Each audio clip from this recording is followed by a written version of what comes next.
All right, what is up, folks? Welcome back to another episode of the Help Me Understand podcast. Per the usual, I'm your host, Coach J.K. McLeod, episode number 299. Wow, of Help Me Understand is what we're kicking off today, and I am particularly jazzed about this particular episode because it is very close to the relaunch and the re-engagement of the Help Me Understand podcast. Before I go any further, let me first, as always, express some gratitude and say thank you for choosing to press play on Help Me Understand. I truly appreciate you being here. All right.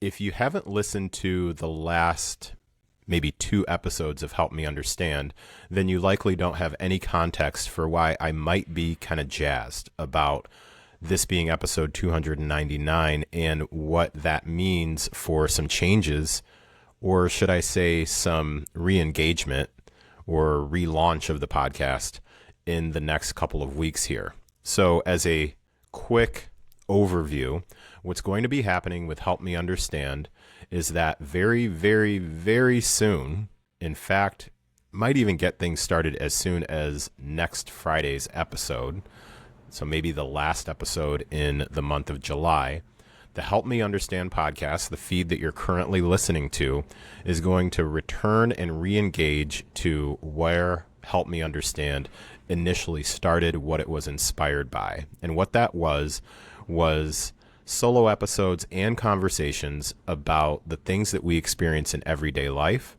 ranging from health and fitness, which is, and if I've got anything to say about it, always will be a passion thing for me. And I've also turned that into a business. So I'll cover things related to health and fitness, also related to self-development, which is also a passion of mine. Things going on pop culture wise, things going on politics wise, things going on sports wise, parenting, just all sorts of different things. That's where the Help Me Understand podcast really started, was a myriad of different, very diverse topics and me sharing my perspective, my opinions, and having occasional conversations with other folks about those things. That's where we started. And that is what we're going to be returning to with Help Me Understand. So if you enjoyed those episodes in the past and have been thinking, man, I really wish that I was getting more of that from JK, then stay right where you're at. If you have primarily enjoyed and only want to stay tuned to my content specifically for all things fitness and habits related, then stick around still, because I'll be getting you a link to the new podcast called Make Fitness Make Sense, which will be launching 1 week from this upcoming Tuesday. I don't have the date in front of me. I believe that's going to be the 30th of June. But stay tuned, because I'll be giving more information out about that in the next couple of episodes coming up. So, long story short, just keep listening and I'll let you know when certain things finish and when other things begin. So, with the new direction, and it just feels so weird to say new direction because it's really going back to the roots. So, with going back to the roots of what Help Me Understand was all about, when we first launched here in 2020, I'm using today's episode as a re-engagement and talking about a handful of different things. I've got 4 things on my list that I want to talk about today, and these are in no specific order. I might jump around here a little bit. First thing on my list, again, won't go in this particular order. I'm going to share my perspective on some of the discourse that's happening online regarding Caleb Williams, who's the coach, or not the coach, he's the quarterback for the NFL's Chicago Bears, and he is featured on the cover of the extremely popular Madden 27 football game. And there's some controversy because it's pretty well known that he likes to paint his fingernails, and that was depicted on the cover, or at least I've seen one of the covers of the Madden 27 game, and there's some controversy around that. So I'm going to share my perspective on that along with some perspectives that have been shared online. Another topic that I've got on the list is Uber, the rideshare service, Uber's Women Preferences feature. It's something that popped up on my phone on a recent trip to Chicago, and then actually saw a Threads post that referenced the same thing. So I'm going to share my perspective on that. And then I've got two things that aren't specifically related to pop culture, so to speak, or particular events or news like the other two things. One is going to be my opinion that social media is not built at all for context, and how that might help you maintain a decent level of sanity if you are somebody who has a platform where you do post on social media. This one will likely relate to coaches, content creators, and anyone adjacent to those particular roles. And then last, but certainly not least, and again, these may not go in the order, I like to flip things up sometimes, I want to share some perspective with you on why simply saying you just got to stick with it and play the long game is not enough to actually experience growth and get better, really, I believe, in any area. So I'll share that just a little bit here. All right, let's start off with the Madden 27 NFL quarterback Caleb Williams showing up or being depicted with his painted fingernails. So this topic really caught my attention because of the reaction to Caleb Williams being on the cover of Madden NFL 27, and really specifically the fact that his fingernails are painted on the cover. And there's at least two covers that I've seen. One has him in this, what I'm going to call now this signature pose, where it's almost like he's shivering. And if you aren't really a fan of the NFL, I'll give you some quick background, is that he gained very quick popularity with the nickname, I think, the Iceman. For reference, I live about 2 to 3 hours south of Chicago by drive. And the Chicago Bears are extremely popular in this area. And I also worked in Chicago for a number of years. So the Bears being good is like a very exciting thing in the area. And I'm not even a Bears fan, by the way. Go Bills. I'm a Buffalo Bills fan, Bills Mafia for life. But the Bears being a good team, or a great team actually, is a really big deal. And last year, there were multiple times where he just made these insane last minute game saving-ish throws, and you take that along with the cold weather and you've got the nickname the Iceman, because sometimes it feels like he's got ice in his veins. All right, so anyways, you got a picture of him on the cover. Looks like he's kind of shivering. They call him the Iceman. And then one of the other covers, I think, has him in like the Air Jordan or Jumpman pose. But the one that's gaining, again, the most controversy is the photo of him with his fingernails being painted. And that's really what became the biggest part of the conversation. The Teen Vogue magazine described Caleb Williams as really the first NFL player to appear on a Madden cover with painted nails.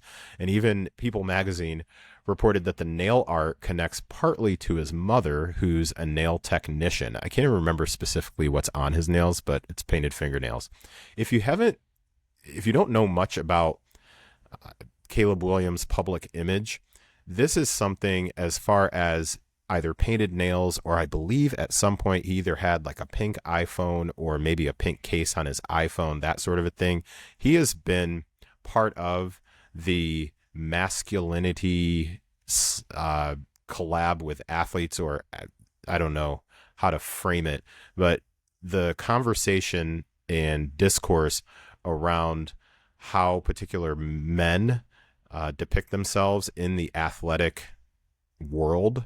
He's been part of this conversation for a number of years. So when he was in college at USC, this was a thing also too, that people decided to make an issue with basically how, let's say, comfortable, and I'm going to utilize the language that's typically pointed towards him when this becomes an argument, how comfortable he is with his quote unquote feminine side. And I believe even there was some controversy or some narrative that was really started around the involvement of his mother, and sometimes how he cries and all these different things. So this is nothing new for him to be at the center of this sort of a narrative, where folks are talking about it because sports has always been one of those places where we can argue about toughness and masculinity and leadership and what athletes should look like.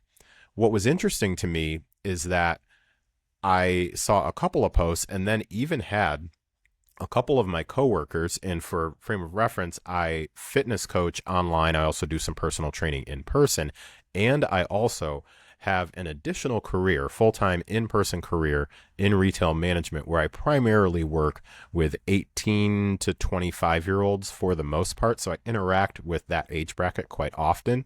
And I've even had a couple of guys that I work with talk to me about this, and they're asking the question, what message does this send to boys? So my first question is, what message are we worried about?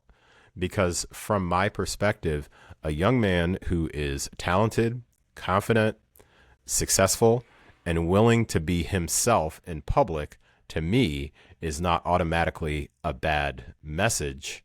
You can personally not like painted nails. You can even say it's not your style. However, I do think that turning it into some bigger crisis about boys and masculinity feels like something that is really worth you unpacking. So my perspective on it, and this is something that I shared on in a comment section on Threads when someone asked, what message does this send to young boys? My response was something along the lines of, it sends a message that we should have conversations with if I'm a dad, which I am, I'm wondering what message it sends to my son, I'm going to talk to my son. I'm not talking to the public, and I'm not going after the athlete or the company or anything like that.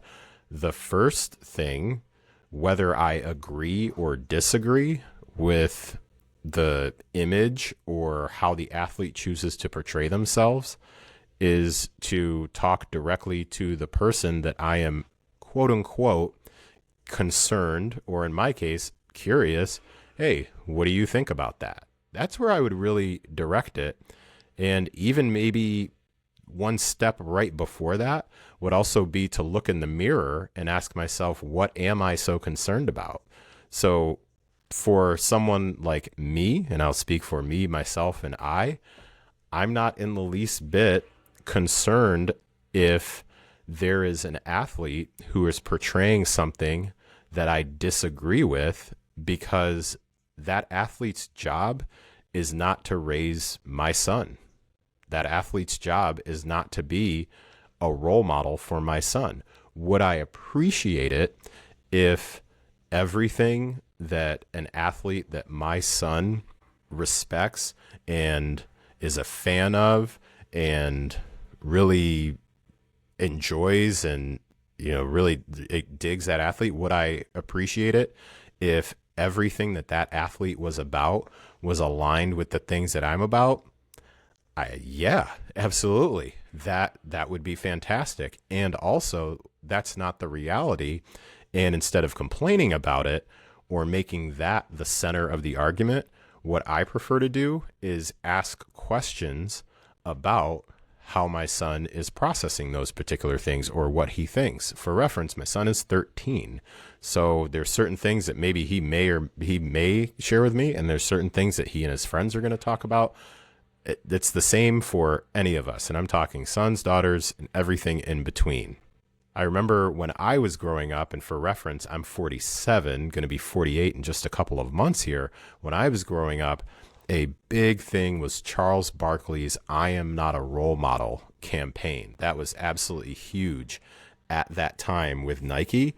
And I think this is very much along those same lines. I'll be closing out this topic shortly. One of the very real scenarios that I remember asking my son about was back when Tyreek Hill got in trouble for domestic violence. And unfortunately, there have been a number of athletes over the years who have gotten in some sort of trouble in some way, shape, or form, whether it be accusations or confirmed convictions for domestic violence, among other things. Now, one of the things that's starting to become more prevalent is gambling issues. Most recently, you've got the Brendan Sorsby thing. And my son is a massive sports fan, like insanely. He loves sports, like absolutely loves sports. And I remember, because he's a Dolphins fan, when Tyreek Hill got in trouble, and I believe that was when he was with the Kansas City Chiefs, and then he got traded or signed free agent wise. I can't remember what the details were, with the Miami Dolphins, and my son's favorite team happens to be the Miami Dolphins.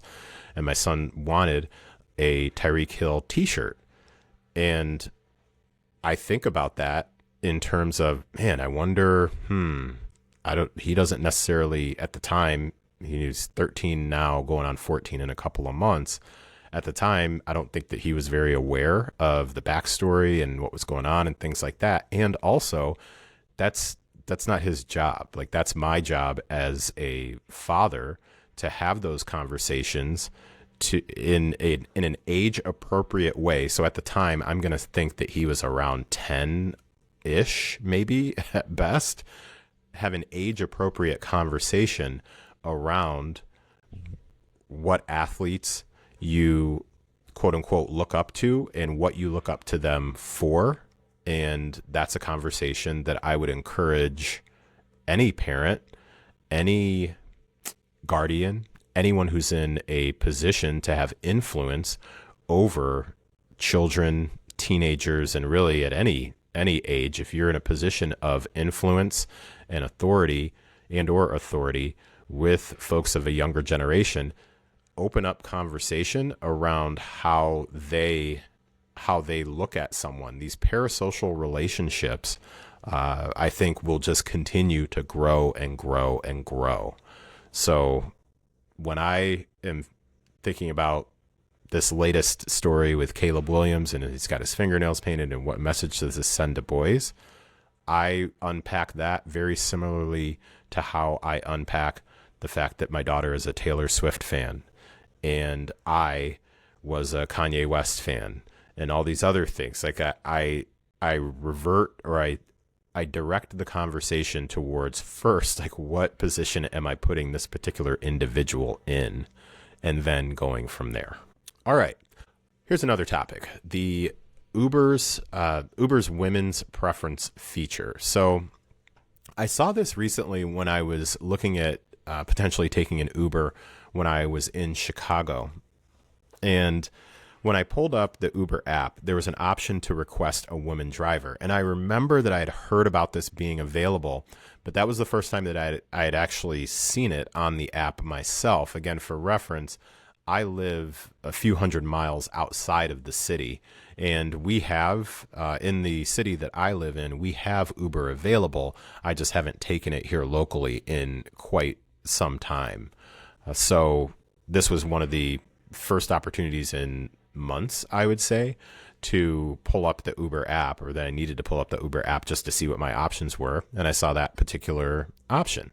So if you're not familiar with it, some quick background is that Uber calls this feature women preferences. Yeah, women preferences. I believe it started around 2019, after women in Saudi Arabia had gained the right to drive. And then it actually is when it expanded globally. So in the U.S., let me try and pull up the note I took. Yeah, in the U.S., Uber announced a nationwide expansion in March 2026. Okay, so I'm not too far behind, after pilots in cities that included Los Angeles, San Francisco, and Detroit. So what the feature does is it allows women riders to request women drivers, and women drivers can choose to receive trip requests from women riders. Now, that part is interesting to me because I'm wondering now, as someone who is not a woman and has not identified as a woman on the Uber app, I'm wondering if I had selected that, if it would have let me go forward from there. I'd be curious to know if there's somebody who's listening and has tried that feature, a man who's listening. Have you tried to request the woman driver, and did did it let you do that? Be curious about that. So there's a few angles here. I think that safety is obviously one of them. I think comfort is another one of them. And I do think that it also brings up some questions around fairness and access and what can happen when you have a platform that builds options around identity or safety preferences. My purpose in bringing this up is not to pretend that there's just one clean answer to this. Really, I'm including this in my rundown because I think that it's a good everyday example of how real world problems usually sit in the middle between what sounds like a great idea and fair in theory, and then what people will actually experience in their real life. And where this was brought up was, again, a Threads post. I spend less time than I used to. Maybe I'm just in denial. But I spend time on Threads. That's pretty much my favorite social media app to check periodically throughout the day. And there was a post that someone created that described a scenario where a wife was talking to her husband about that particular feature, and the husband's reaction was that sounded basically discriminatory because it excludes male drivers from being able to have that, I don't know, be able to pick up those particular customers. So if you are a woman as a customer, you can decide to exclude men from being able to make money off of your ridership. And he was presenting that as like, basically, I'm just going to say like discrimination. And while I understand where he may be coming from, I think also that if you are building a platform where you are truly focused on the safety and comfort level of the rider, the customer themselves, then I'm all about it. And even in my response, I said something along the lines of, as a husband to a wife, I dig it. As a father to a daughter, I dig it. As an uncle to a niece, I dig it. As just a man who has women who he's friends with, I dig it. Like I'm completely fine with it. And I will acknowledge that I'm not an Uber driver. So I have not been in the situation also where, let's say that you're in a particular city, and let's say that there is a large event that's in town, and the event is definitely geared towards women, and the majority of the audience or attendees for that event will be women, and you're going through a time where you really need to make some money, and all of the majority of the women in that particular event decide that they want to take this the women's preference, I think, option it was called, and not hire any men as drivers. I also see where that would be frustrating for someone. And also, that's the thing. I think that when it comes to business, at the end of the day, you don't get the right to have everything the way that you want it. So there clearly at some point have been, and I have for sure heard firsthand accounts from women who have ridden in, whether it be Uber or Lyft or a cab, just rideshare or riding services in general, issues where they have felt unsafe or things have been said and or done that were completely inappropriate. So I think that this particular option, my take on it is that this particular option solves a problem that was there. And I would prefer a world where an option like this wasn't even necessary. And unfortunately, that's not the world that we currently live in. So I'm down. I'm good with it. Okay. Last two things. These are going to be more straight opinion / perspective. And let's see, this one here is that social media is not built for context. To provide you with a shameless plug, if you follow my YouTube channel at Coach JK McLeod, MCLEOD, you will see that I have, over the past probably about 3 weeks, a couple of times a week, I I will post these videos called Ride With Me to the Gym. And what I do is I just let the video run. I am paying attention to the road and all that good stuff. I have just a short informal chat under 10 minutes as I drive to the gym in the morning. And it's where I'm just talking about some sort of usually fitness-ish related topic straight off the dome as I ride to the gym. So you're basically just riding in the car with me. And this morning, the one that I posted was around how playing the long game is not enough. And that's actually, I just jumped topics. So I'm actually going to jump that topic. So I definitely messed up my outline here, but I'm going to jump to it anyway. What I talked about in that topic this morning was that it's really easy to just throw out the tagline of, you got to play the long game, you got to be in it for the long game, and you just got to be consistent for a certain amount of time. And I believe that when we say things like that, because I have definitely said that before, I believe that that is helpful to a point. I do also believe that there is a point where just being patient and consistent is not enough because you are no longer actually challenging yourself. And the example that I used was for 2 years, you're utilizing the same weights for the same movements for 2 years in a row. Well, you've been playing the long game. You've been showing up 3 to 4 times a week. You've been doing that same movement. You're not program hopping. But if you're never trying to lift heavier weights, then you're not actually going to get better and make progress. And my point with this really relates well outside of fitness, is that spending a certain amount of time doing a particular task, or even an example, being in a particular role, doesn't mean that you are better at that particular role. I won't speak for anyone else other than myself. I have never worked somewhere where there wasn't at least 3 people who had been doing the same job for a really long time and just weren't very good at that job.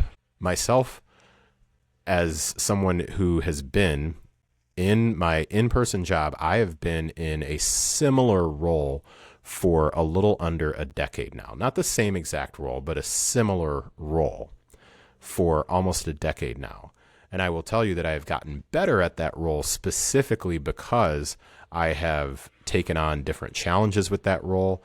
And even more importantly, I have understood that even though my role has generally been the same, I have also understood how important it is for me to adapt my skill set within that role, knowing that the world around me has been changing.